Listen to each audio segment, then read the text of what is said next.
क्या राम के लिए था वो? क्या बेटे के मोह में था? बताइए आप। चौपाई उसमें क्या थी? सुर धेनु, कौन सी? विप्र धेनु सब संत। देखो, सुर विप्र संत गौर के लिए से बात हो। 2-4 लोगों को नाम लिया। मैंने कल भी परसों में निवेदन किया था कि अगर राम जी पढ़ाई अपने घर में करते, आचार्य को बुला करके वहीं रहते, तो राम जी शायद वन में जाने के लिए तैयार न होते। राम जी तो पहले ही वन जा चुके थे। जब ऋषि आश्रम में गए, गुरु विश्वामित्र जी गए, तो वहां कौन से राजमहल था? वो जंगली तो था। और गुरु की दृष्टि देखिए आप, गुरु को भी मालूम है कि मुझे कैसे तैयार करना है, पहले से उसको वही रखा है। उसी वन के अंदर ही, अब ये बताओ, जो वन के अंदर ही पला हो, वन के अंदर ही रहा हो, और वन में ही जो जिया हो, और वन में ही जिसने शिक्षा ली हो, उस व्यक्ति को वन में जाने में कोई कठिनाई नहीं होगी। पहले से क्या, हम लोगों ने बहुत कमजोरी, हमने बच्चों को बहुत कमजोर बनाया है। जो बेड पे जो तुम दे रहे हो ना, बिस्कुट और बेड टी और ब्रेड, लल्ला को कुछ हो ना जाए, वो लल्ला कुछ नहीं करेंगे, वो बौद्धू के बौद्धूनाथ ही रहेंगे। आप सोचो कि हमारे को मरते टाइम में लोटा पानी को दे दे, अब लल्ला तो खुद कह रहा है मम्मी ले लोटा ले आ पानी का, उधर मम्मी की सांस रुकी हुई है, उसको ख्याल है इस बात का कि क्या हो रहा है। ये हम लोगों ने आदतें खराब कर दी। मैं देखता हूं शादीशुदा बच्चे जिनके खुद के बच्चे हो गए, अपनी मां से अपने कपड़े धुलवा रहे हैं। बताइए, शर्म आनी चाहिए, डूब के मर जाओ। हमको ये शिक्षा गुरुजी ने नहीं दी। मेरे वस्त्रों के लिए बहुत कहती है माताएं, और वस्त्र छोड़ दिया करो। हमको ऐसी आदत ही नहीं डाली, पहले वस्त्र धुलते पैर नहाते हैं। क्या धूल, आदत ही ऐसी रखी। अच्छा, ऐसा गुरुजी ने तैयार किया कि कहीं भी छोड़ दो, आप यहां बैठे, वहां बैठे, यहां बैठे। जब खुशियों की बात आई तो एक माता जी यहीं बैठी है, मैं नाम नहीं ले रहा हूं, उन्होंने कहा अपने घर पति से कि और कुर्सियां आ रही हैं, स्वामी जी के लिए बढ़िया कुर्सी लानी है, कम से कम 2500 की आएगी, 5000 की आएगी, वो कुर्सी लाकर रखना। मेरे पास सूचना आई, हकीकत है ये बात। मैंने कहा नहीं, किसने बोला ये? स्वामी जी कुर्सी पर बैठते ही नहीं। अरे कुर्सियों का प्रबंध मैंने अपने लिए नहीं किया, जो असमर्थ है, बैठ नहीं पाते हैं, उनको भी कथा का रस लेना है, उनके लिए मैंने ये किया। उनके लिए आप 2500 की मेरे लिए मत मंगाओ, 2500 की 10 कुर्सी मंगवा दो, 10 लोगों को, 10 औरों का सुख से बैठेंगे, आराम से बैठेंगे, कथा करेंगे। मुझे कुर्सी की जरूरत नहीं, मुझे परमात्मा ने ऐसी शक्ति दे रखी है, मैं जमीन पर आराम से कहीं बिठा दो, मुझे कोई परेशानी नहीं है। इसको तैयारी इस तरीके से किया गया। ये गुरुओं की दृष्टि, सदगुरु की कैसी दृष्टि है? राजमहल से निकाल के ले गए।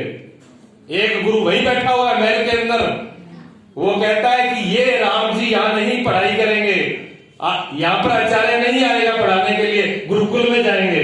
और दूसरा गुरु क्या करता है? जबरदस्ती ले जाता है। देखिए आप, ये गुरु की कृपा है। अगर गुरु डांटे, फटकारे और किसी ऐसी अवस्था में डाल ले, घबराना नहीं। मैंने कहा कौन से पहलू को छू रहा हो? कितनों के लिए? ब्राह्मणों का, ऋषियों का, मुनियों का छोड़िए आप, ऋषि ब्राह्मण मुनि बड़ों के पास हम चले जाते हैं। अच्छा, राम जी भील के पास गए थे, वो तो राजकुमार थे, क्षत्रिय थे, बहुत बड़े कुल के थे, क्या जरूरत थी वहां भील के पास जाने की? सीख तो लो जीवन से कुछ, ये पाठ से। अगर राजगद्दी पर भी बैठे होते राम, तो भील से कभी मित्रता नहीं होती। राजगद्दी से उतर करके और उस नीचे से नीचे तल तक जाते हैं। और माता सबरी, क्या सबरी के पास नहीं पहुंचे? क्या ऊंचे कुल की थी?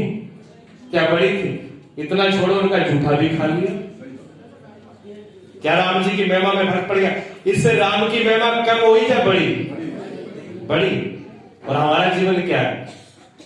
हमारे जीवन में इतने भेदभाव हो जाए कि हम जो छोटा है उसको अपने आप को छोटा कर रहे हैं, उसको छोटा कर रहे हैं। हम अपने आप को छोटा कर रहे हैं अगर किसी को छोटा कहते हैं तो। किसी को छोटा करने में हम छोटे हो रहे हैं, हम बड़े नहीं हो रहे। छोटे से बड़ा कर दे वो महान होता है। छोटे से बड़ा कर दे वो महान होता है कि बड़े को छोटा कर दे? छोटे से बड़ा कर दे वही तो होता है। इसलिए तो मां महान है, छोटे से को बड़ा बना देती है।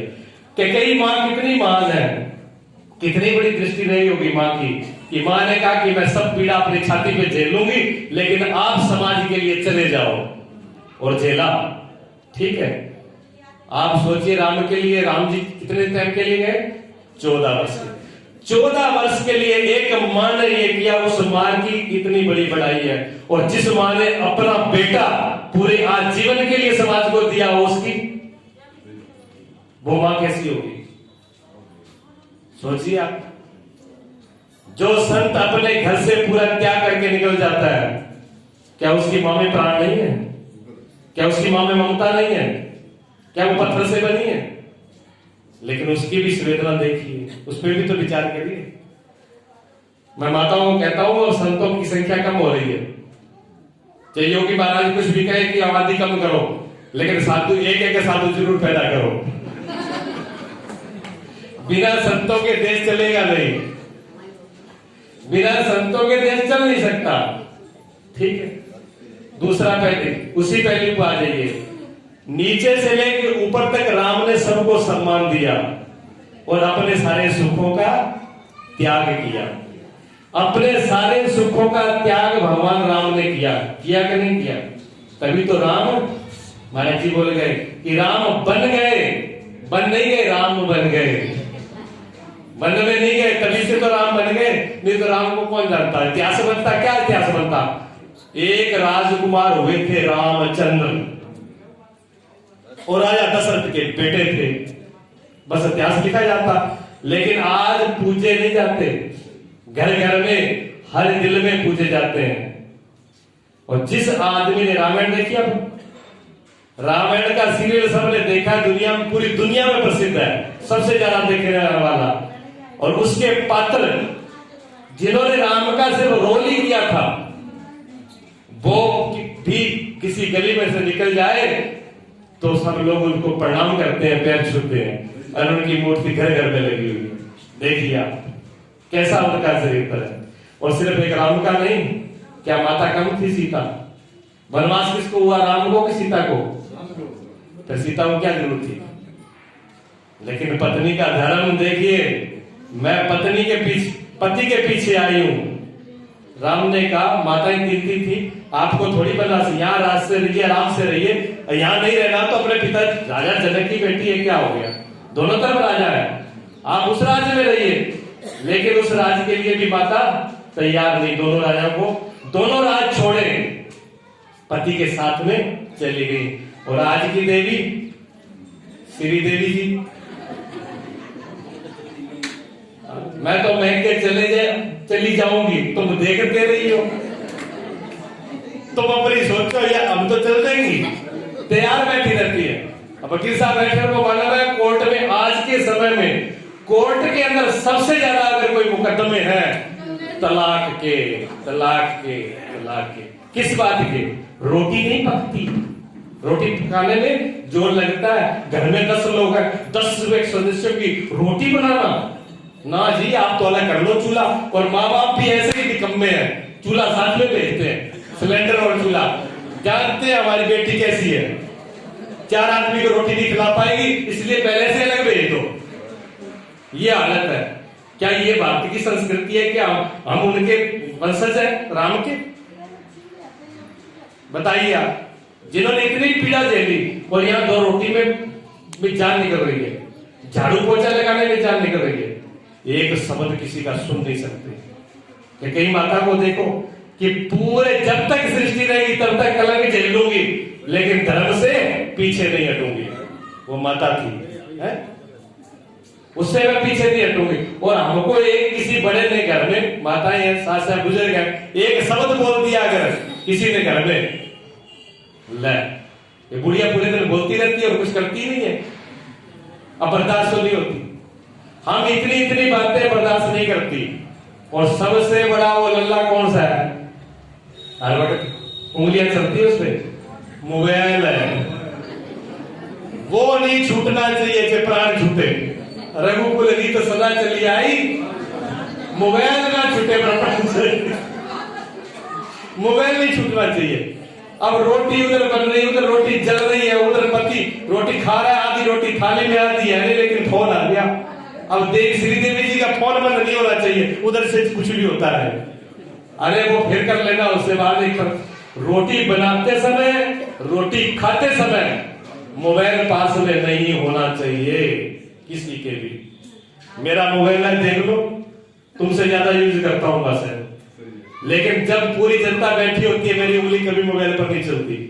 मेरे पास कोई इतने लोग हैं, कोई बता दो जैसे कोई मेरे पास मिलने के लिए आता है, बैठने के लिए आता है, मेरे से चर्चा करने के लिए आता है, मेरी उंगली मोबाइल पर नहीं होती। बता दें कोई भी, इतने नहीं, 6-7 प्रांतों के अंदर जितने भी मिलने वाले हैं, कोई बता नहीं सकता। भोजन हम पाते हो, 50 घंटी बज जाए, मोबाइल नहीं उठेगा। भजन हम करते हो, आरती कर रहे हो, मोबाइल बजता रहे, नहीं उठेगा। और सो गए तो स्विच गला ही दबा देते हैं इसका। सोने में तो कोई डिस्टर्ब करे ही नहीं। जिंदगी ऐसी चीज का यूज करो, विरोध नहीं कर रहा हूं, लेकिन अकल से करो, दिमाग से करो, अपना जीवन बिगाड़ो मत। माता सीता का बलिदान है कि कहां तक गिनाएंगे आपको। अभी घर में आई नहीं, सबसे पहले तो माता का जन्म ही ले लो, जिनको मां कहने का भी सुख नहीं मिला। आपको कम से कम मां कहने का सुख तो मिला। धरती से पैदा हुई हल्के द्वारा, जिनकी किस कोख से पैदा हुई यही पता नहीं, मां कहने का भी स्वाज्ञा नहीं। उसके बाद में जब स्वयंवर रचा गया, आपने सुना कल विवाह, बड़े बड़े राजा महाराजा, कितनी बड़ी विपत्ति, कभी गोरा को मनाओ, कभी गणेश जी को, कभी शिव जी को, कभी धनुष को, कभी धरती को, कभी इसको, कभी इसको, मना मना के थके, तब तो शादी हुई। और शादी घर पे आई नहीं, तब तक चलो जी वनवास। और वनवास में भी क्या जीने दिया इन्होंने, वहां से भी वो देखो राक्षस उठा के ले गया। बताओ है आप, और वहां से आ भी गए, आने के बाद में क्या जी लिए? आपके यहां पर जन्म मां बनती बच्चे को जन्म प्रसव के लिए कितने हॉस्पिटलों की सुविधा है, कितनी सरकारों ने सुविधा दे रखी है। लेकिन माता सीता को जब जन्म दिया बच्चों को, तो एक ऋषि की झोपड़ी में, जंगल में। क्या ऐसी स्थिति आपकी किसी की है? वो राजकुमारी थी। आप शुरू से लेकर आखिर तक पूरी कहानी तो देखिए, भी कितना बड़ा उनका बलिदान है जीवन में, कितने दुख की गए, इतने दुख से, नेक सा दुख है। और घबरा जाते हो अब क्या हो गया, दुख आ ये हो गया, अरे क्या हो गया, दुख चीजें ला उनका देखो सही। बिना दुख के, बिना पीड़ा के जीवन में कभी निखार आ नहीं सकता। सोना जब तक अग्नि में नहीं डलेगा तब तक उसकी परख होगी नहीं। ये ईंट मकान बना ईंटों का, ये ईंटें जब तक भट्टी में नहीं जाती तब तक इनकी कीमत नहीं होती। और घड़ा, कच्चा घड़ा लेती हो आप, कच्चा घड़ा आप खरीदती नहीं हो। घड़ा की कीमत कब है? जब वो भट्टी में चला जाता है। और आपको अगर भट्टी में डाल दिया जाए तो बाढ़ में जाए, फिर ऐसी सत्संग और ऐसे गुरु जी क्या जरूरत है? फिर ये नहीं रहेगा। तो हम घड़े की कीमत तभी है, आप कैसे भी लीजिए, बिना पीड़ा के। नानक देव जी ने कहा, क्या कहा? सुख रोग भया और दुख, सुख रोग भया